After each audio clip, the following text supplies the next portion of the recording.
ऐसे लकड़ियों के रास्ते बनाए हैं आपस में चलने के लिए।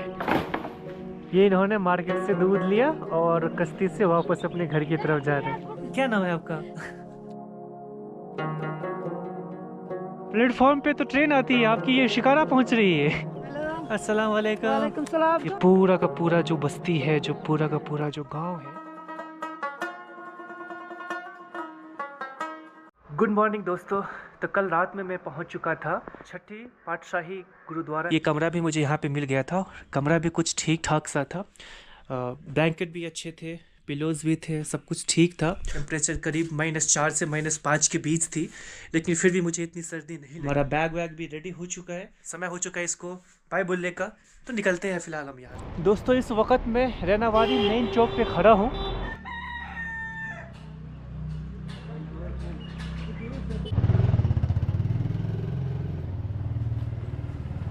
यहाँ की गलियाँ काफ़ी तंग है, काफ़ी नैरो है, पर दोनों तरफ के जो घर है वो काफ़ी खूबसूरत लग रहे हैं। साइड में मिलेगा आपको शालमोर गार्डन भी, हजरत बल भी मिलेगा, और इस साइड में नूर पार्क। नहीं, मुझे जो फ्लोटिंग वो विलेज है ना, जो पानी के ऊपर में है, हाँ वो जो मार्केट है, विलेज है, वो मुझे देखना वो था। लगता है सुबह आजान होता है ना नमाज की टाइम, हाँ हाँ। वो लगता है 5 बजे से 7 बजे तक। अच्छा वो वहाँ बोर्ड भी होता है, किस्मवाद का सब्जी होता है वहाँ पे। अच्छा। और अभी बंद हो गया? अभी वो अलग अलग होता है, बांटता है ना सब्जी, हाँ, सबको हाँ, बेचता है। हाँ। वो अभी गया दुकानों में, कोई थोक में तो बेचता सुबह है। के टाइम ही होता है? सुबह का टाइम होता और है। शाम को?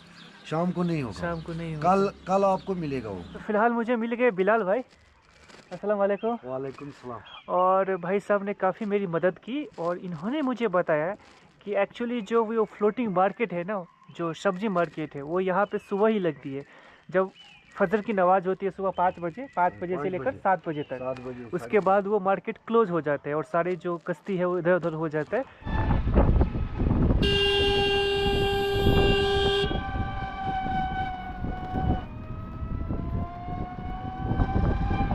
ये आपके सरपंच का घर है? ये हमारा सरपंच का घर है। अच्छा अच्छा। तो आपके यहाँ सरपंच भी होते हैं? हाँ, सरपंच मान से प्रधान भी होते या सरपंच ही होते? प्रधान मान से, जैसे हमको कोई कुछ काम होगा, कागज पे मोहर डालेगा सरपंच। हाँ, अच्छा। तो हमारा वो काम हो सकता है। अच्छा अच्छा। हाँ, मगर हमको यहाँ है ना, ये देखो, हाँ। ये जो ड्रेनेज है ना, हाँ यहाँ 1 करोड़ रुपया था इसको, मान से कितना भी 1 करोड़ था, 2 करोड़ था, उसको हाँ। वो अपना काम किया। कि आज मेरा फास्टिंग है, मंडे फास्टिंग है, तो उन्होंने मुझे चाय के लिए भी बोला और बिस्किट भी दी, लेकिन हमने बोला नहीं आज मेरा फास्टिंग है तो आज मैं नहीं लूँगा। तो उसमें ठीक है, कोई बात नहीं। यहाँ की जितनी सारी बस्तियाँ हैं, जितने सारे मोहल्ले हैं, वो ख़ास तौर पे जो डल झील है, डल झील के बीच ही आता है। एक आइलैंड का पार्ट बोल सकते हैं। तो गवर्नमेंट क्या कर रही है, अभी जितने भी घर हैं ना, सारे घरों के सामने ये रेड कलर का मार्क किया हुआ है। आप देखोगे दूसरे घरों में भी। तो इसकी वजह ये है कि गवर्नमेंट चाह रही है कि ये सारे घरों को यहाँ से उठाकर कहीं दूसरे जगह ट्रांसफ़र करेंगे, और इन सबको जो है पूरा जो डल झील है इसको सजाने के लिए, पूरा का पूरा जो डल झील है इसको सजाने के लिए यहाँ के घरों को ये लोग यहाँ से कहीं और ट्रांसफ़र करेंगे। बदले में जिनकी भी यहाँ पे घर है, ज़मीन है, उनको कहीं और प्लॉट दी जाएगी। डल झील के पास ये जितनी सारी बस्तियाँ हैं, यहाँ पे गुर्बत ज़्यादा है। लोगों को बहुत सारे गवर्नमेंट फैसिलिटीज़ जो मिलनी चाहिए उन तक नहीं पहुंच पाती है। रोज़गार भी बहुत ज़्यादा नहीं है, तो गरीबी आपको यहाँ पे थोड़ी सी ज़्यादा दिखती है यहाँ के जगहों पे, यहाँ के लोगों में। तो हमारा गवर्नमेंट का यहाँ बहुत अच्छा है। हमको इंडिया में मदद नहीं करता है, बहुत मदद करता है इंडिया हमारा, मगर यहाँ अधूरा काम छोड़ते हैं। जो ड्रेनेज है ना, उसको कितना भी पेमेंट लिया, पे करना था, उसको दिया गवर्नमेंट, मगर ड्रेनेज बनाया माले का। मगर इसका जो ड्रेनेज है ना, जिसमें जमा हो जाएगा, वो नहीं बनाया उसने अपना बिल पास किया, गया काम से, तब से वो नजर नहीं आ रहा है। ये जो रास्ता है ना, ये रास्ते से कहीं जमीन भी आएगा, गली ऐसे इधर इधर ऐसे ऐसे नहीं जाना है, सिर्फ सीधा और जूतों से। जो मकलूम मुझे और इस तरह घरों के सामने छोटी छोटी आपको कश्ती पार्क मिलेगी। आपने देखा होगा केरला में, एलपी में जो बैक वाटर है, ठीक कुछ वैसा ही घरों के सामने लोगों की अपनी कश्ती पार्क रहती है। ये इन्होंने मार्केट से दूध लिया और कश्ती से वापस अपने घर की तरफ जा रहे हैं। हाँ, क्या कह रहे हैं? फेसबुक में देखा हो। हाँ, देखो ये खूबसूरत सा कश्ती है इनका, और इसी को चला के ये मार्केट से सामान लेकर अब वापस घर की ओर जा रहे हैं। यार बिलाल भाई ने तो बहुत मदद कर दी मेरी। उन्होंने मुझे पूरा रास्ता बता दिया जहाँ से मैं ईज़िली बिना किसी कश्ती के भी वॉकेबल ब्रिज से होते हुए मैं पहुँच सकता हूँ, जो फ्लोटिंग वेजिटेबल मार्केट है। लेकिन अभी मुझे वेट करना पड़ेगा क्योंकि वो जो मार्केट है वो सुबह सुबह ही खुलती है, तो कल सुबह ही मैं वहाँ पे जाऊँगा। हेलो, अस्सलाम वालेकुम। आप क्या कर रहे हैं वहाँ पे? जमींदारी फसल लगा रहे हैं? कौन सी फसल? साग। कौन सी साग? अच्छा। ना तो पूरी तरीके से ये बड़ा सा तालाब है, ना ही ये खेती का टुकड़ा है। अमूमन हम जब देखते हैं अपनी तरफ मैदानी भागों में, या तो पूरा फील्ड होगा, मैदान होगा जहाँ पे खेती हो रही है, या फिर पूरा तालाब होगा। यहाँ तालाब भी है, बीच में ज़मीन का छोटा सा टुकड़ा भी है, उस टुकड़े के ऊपर में ही जो फसल हो रही है। यहाँ पे देख लो, ये जो सलगम है, ये यहाँ पे पानी है, तालाब है, तालाब के बीच में छोटा सा ये ज़मीन का टुकड़ा है, और इसके ऊपर में इन्होंने सलगम लगाई हुई है। ये अलग ही तरीका है यहाँ के लोगों का खेती करने का।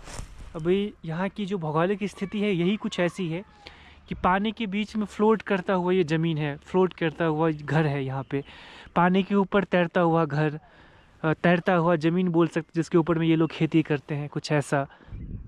भाई साहब, पानी के ऊपर ये घर कितने खूबसूरत लग रहे हैं यार, इतने प्यारे लग रहे हैं। और सामने की तरफ ये हिल्स का शानदार सा खूबसूरत सा ये व्यू।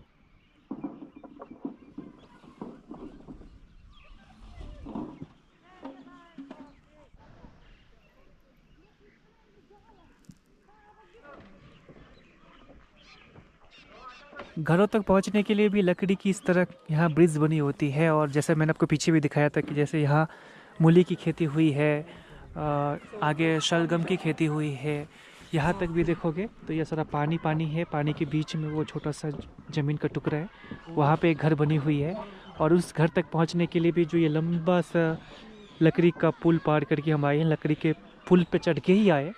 फिर अंदर जाने के लिए भी ये ऐसा ही बनाया हुआ उसने। सामने जैसे गलियाँ होती है ना हमारे यहाँ पे, ये बिल्कुल लकड़ी के पुल की गली है। ये सीधा चल गई है उस मोहल्ला में, या फिर आगे से राइट लेके आप उस घर तक भी पहुँच सकते हो। हेलो, कैसे हैं आप? ठीक। ये आप सलगम लेके जा रहे हैं? अब देखोगे इसके अंदर ये सलगम भरी हुई है, ऊपर से इसने कवर किया हुआ है ताकि पानी वानी से ये ख़राब ना हो। और जितने भी देख रहे हो, जितने भी वेजिटेबल्स आपको दिख रहे हैं प्लॉट में, चाहे वो मूली हो, शलगम हो, या दूसरे तरह के साग हो जो कश्मीरी साग है, वो सारे अभी वो भाई साहब भी वहाँ निकाल रहे हैं, वो सामने भी वो निकाल रहे हैं वहाँ से। तो ये सारा निकाल के क्या करते हैं, इस टाइम पे अपने अपने कश्तियों में ये भर लेते हैं, और कल सुबह जब अर्ली मॉर्निंग फर्स्ट नमाज, फजर की नमाज के बाद जब यहाँ पे वो फ्लोटिंग मार्केट लगता है सब्जी का, तो वहाँ पे सब लोग फिर इसी कश्ती को लेके जाते हैं। तो अभी आप देखोगे जितनी भी कश्तियाँ आपको ये खेतों के आगे पार्क मिलेंगे या घरों के आगे पार्क मिलेंगे, वो भाई साहब भी आ रहे हैं, वो सब अपने अपने कश्तियों में वो साग जो है वो भर रहे हैं। वो एक भाई साहब और सामने से आ रहे हैं।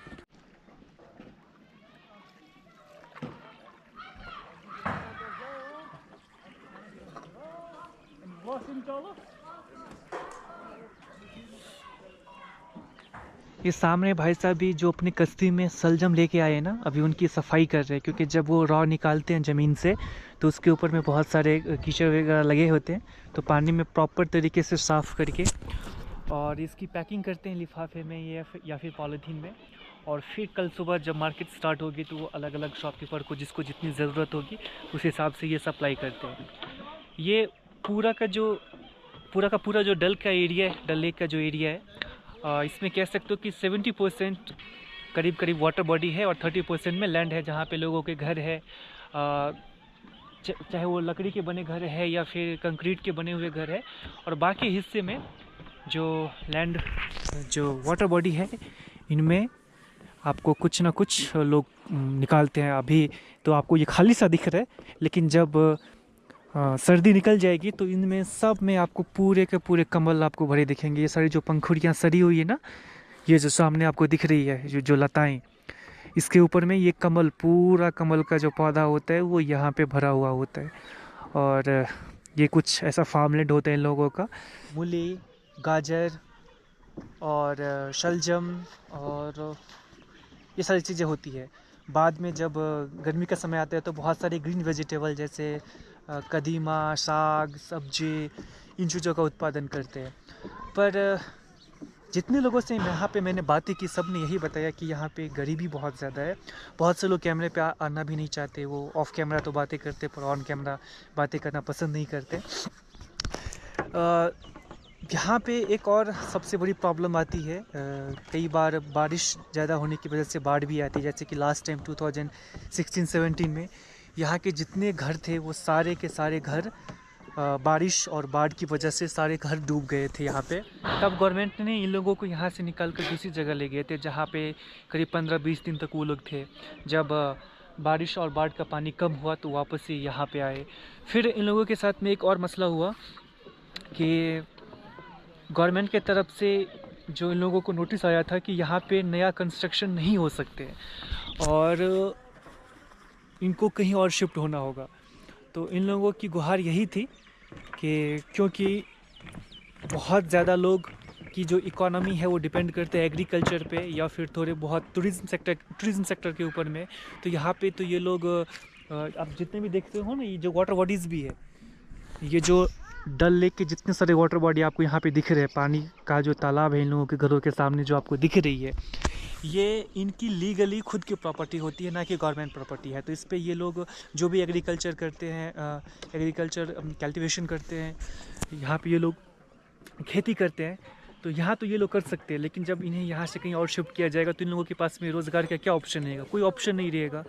तो ये गवर्नमेंट से यही कह रहे थे कि जेठे, तो इन लोगों का यही था कि फिर हमें अगर कहीं हम और शिफ्ट होते हैं तो वहाँ हमारे पास में कुछ तो होना चाहिए। तो फ़िलहाल तो अभी ये लोग यहीं पे हैं और पूरी तरीके से डिपेंड करते हैं खेती और एग्रीकल्चर के ऊपर में। लेकिन जहाँ तक जितना भी मैंने लोगों को देखा है, लोगों के घरों को देखा है, लोगों से बातें की है, गरीबी यहाँ बहुत ज़्यादा है। और वजह यह है कि गवर्नमेंट की तरफ से कोई बहुत बड़ी सपोर्ट नहीं है, कोई इस तरह की फैसिलिटीज़ नहीं मिल रही यहाँ के लोगों को।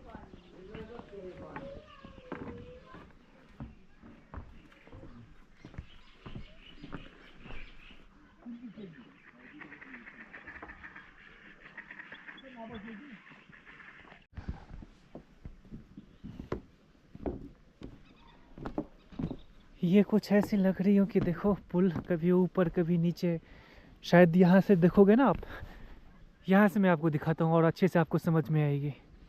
जितने सारे घर हैं ना, घर के सामने ही आपको कश्ती दिखाई पड़ेगी। ये सारे लोग अपनी इस कश्ती यानी कि बोट से या तो बाहर सामान लाने जाते हैं या फिर बाज़ार से सामान लाने जाते हैं या फिर अपना जो भी सब्ज़ी है वो जाकर मार्केट में जाकर बेचते हैं। इस जगह पे जो टोटल आबादी है करीब 1 लाख से ज़्यादा लोग इस डल झील में रहते हैं। यहाँ से कुछ और भी सीनरी काफ़ी खूबसूरत लग रही है क्योंकि जो पीछे के जो माउंटेन्स हैं ना उसके ऊपर में थोड़ी सी बर्फ़ गिरी है, इस वजह से जो व्यू है वो काफ़ी शानदार है। ये पूरा का पूरा जो बस्ती है, जो पूरा का पूरा जो गांव है, वो डल झील के बीच में ही बना हुआ है, कुछ ऐसा।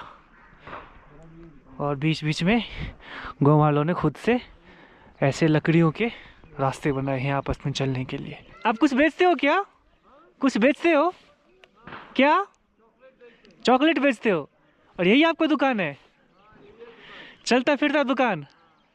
क्या बात है यार, देखो पहली बार देख रहा हूँ मैं।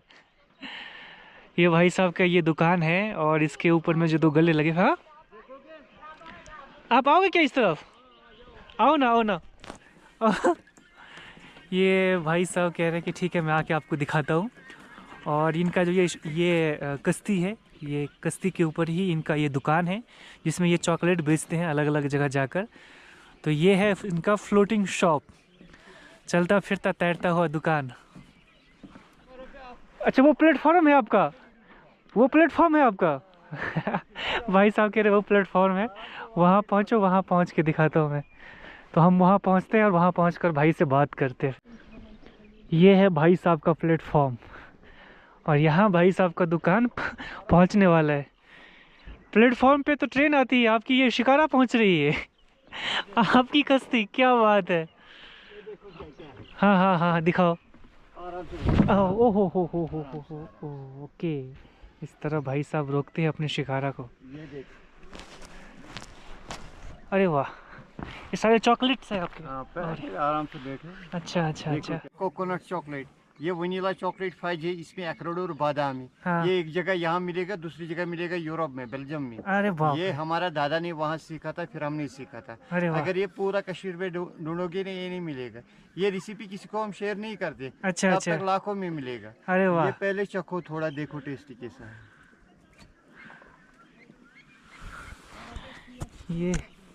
ये देखो टेस्ट, कुकीज और चॉकलेट कुकीज। हनी कुकीज और ये हनी का, ये अच्छा हनी का बना हुआ ये। हाँ ये हनी कुकीज है। अरे वाह, दूसरा चॉकलेट है। हनी का और चॉकलेट का बना हुआ ये। हाँ। क्या बात है यार, दिखने में ही गजब लग रहा है, बड़ा शानदार। तो ये भाई साहब के पास में जो चॉकलेट और जो मटेरियल, इसकी जो वैरायटी है ना, वो इतनी सारी है। उन्होंने मुझे टेस्ट करने के लिए दिया, लेकिन अभी मैंने टाइम देखा, क्योंकि आज मेरा फास्टिंग है, तो इसीलिए मैं अभी तो इसको टेस्ट नहीं कर सकता। तो मैंने बोला भाई साहब को ठीक है, मैं रख लेता हूँ, मैं बाद में टेस्ट कर लूँगा। और यहाँ पे भी आप देख सकते हो सामने कितनी सारी वैरायटी है। वाह। तो फिलहाल मैं पहुँच चुका हूँ। मैं जब वहाँ से निकला था तो मुझे एक भाई साहब ने बोला था कि आप मस्जिद के पास चले जाइए, आपको रात में गुजारने के लिए वहाँ जगह मिल जाएगी। लेकिन मुझे मालूम नहीं था कि मुझे ऐसा कुछ मिल जाएगा। यहाँ पे 3-4 लोग आपस में बैठकर बातें कर रहे थे, तो मैंने इनसे पूछी कि मुझे रात गुजारने के लिए जगह चाहिए थी। ये पीछे मेरे भाई साहब भी है, तो मेरे पास में स्लीपिंग बैग भी है। अगर मैं मस्जिद के पास या आसपास कहीं मुझे थोड़ी सी जगह मिल जाती तो बहुत बेहतर होता। तो इन्होंने हमसे थोड़ी सी बात की और फिर बोला कि कोई बात नहीं, आप हमारे साथ रुक सकते हो। तो ये मुझे अपने घर में लेके आई। ये इनका प्यारा सा सुंदर सा घर है। और ख़ास बात ये है कि इन्होंने मुझे अभी नमकीन चाय और कुलचा दिया। पर यहाँ के जो लोग हैं ना, वो इतने कमाल के मैं बता नहीं सकता। पिछले एक 1.5 घंटे से सब लोग साथ में बैठ के हमने बहुत सारी बातें की, और काफ़ी वेलकमिंग, काफ़ी वार्म हॉस्पिटेबल लोग हैं यहाँ पे। जैसे कि मैंने आपको वीडियोज़ के शुरू में भी बोला था कि यहाँ पे जो मेजॉरिटी लोग हैं वो शिया मुस्लिम है, पर दिल के इतने कमाल मैं बता नहीं सकता। मुझे जब मैं यहाँ आया था तो मैं बहुत ज़्यादा कॉन्शियस था कि मुझे रात में कहाँ मिलेगा, नहीं मिलेगा, कैसे लोग मिलेंगे। लेकिन सचमुच मेरा तबीयत खुश हो गया यार, इतने कमाल के लोग। समझो घर में। जी बिल्कुल, मुझे कहीं से भी ऐसा नहीं लगा कि मैं घर के बाहर हूँ, मुझे ऐसा लग रहा है कि मैं घर में ही हूँ। और बहुत बहुत शुक्रिया, सचमुच में आप लोग बहुत ही कमाल हो यार। मैं बता नहीं सकता, मैं कश्मीर में इतने समय से हूँ, और कांकरी भी यहाँ पे जलाई हुई है क्योंकि सर्द ज़्यादा है, कंबल को कवर करके।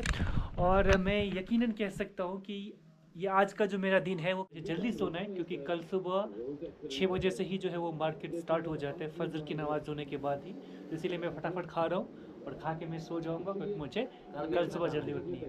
और कल सवेरे मैं भाई के साथ जाने वाला हूँ। कहाँ जाने वाले हैं? हम जाएंगे कल वेजिटेबल मार्केट। वहाँ पे हम शूट करेंगे आराम से। बिल्कुल बिल्कुल, पिलाएंगे ज़रूर ज़रूर। तो भाई सब अपना खाना पीना हो चुका है और अभी हम आ गए हैं विश्राम करने के लिए। और सचमुच यहाँ के जो लोग थे ना, वो इतने प्यारे, इतने काइंड, जनरस और हॉस्पिटेबल। मेरे शब्द ऐसे हो रहे हैं। और मुझे मालूम था कि यहाँ कुछ ना कुछ मिल ही जाएगा, हालांकि मैं लास्ट मोमेंट तक श्योर नहीं था कि मैं कहाँ रुकने वाला हूँ। और लेकिन फिर भी जहाँ आपकी रिज़िक आपको ले जाना चाहती है, आप वहाँ तक पहुँच जाते हो। और ख़ास तौर पे ये फैमिली भी बहुत बहुत कमाल की।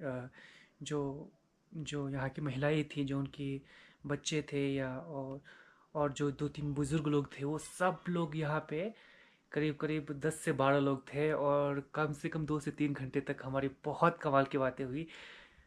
खैर, जो यहाँ के लोग होते हैं वो कैमरे पे आना इतना पसंद नहीं करते, ख़ास तौर पे महिलाएं, तो इसीलिए मैंने किसी की रिकॉर्ड नहीं किया।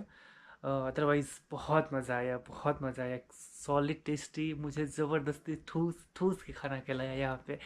नहीं, इंसानियत अभी भी है इस दुनिया में, और यही वो चीज़ है जो हमें एक्साइट करती है बार बार ट्रैवल करने से।